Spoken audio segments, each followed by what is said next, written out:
أعوذ بالله من الشيطان الرجيم నేను శపించబడిన బహిష్కరించబడిన శైతాన్ నుండి రక్షణ పొందటానికి అల్లాహ్ శరణు వేడు. أولم يروا أنا جعلنا حرما آمنا ويتخطف الناس من حولهم أفبالباطل يؤمنون وبنعمة الله يكفرون.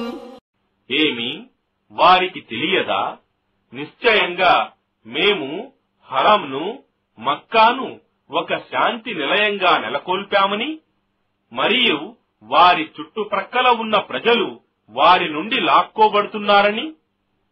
అయినా వారు అసత్యాన్ని నమ్మి అల్లాహ్ అనుగ్రహాన్ని తిరస్కరిస్తారా?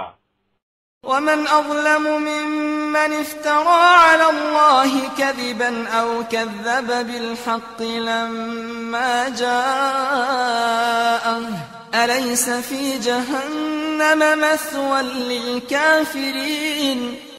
మరియు అల్లాహ్ మీద అబద్ధాలు కల్పించేవాని కంటే, లేక తన వద్దకు సత్యం వచ్చినప్పుడు దానిని అబద్ధమని తిరస్కరించేవాని కంటే ఎక్కువ దుర్మార్గుడు ఎవడు?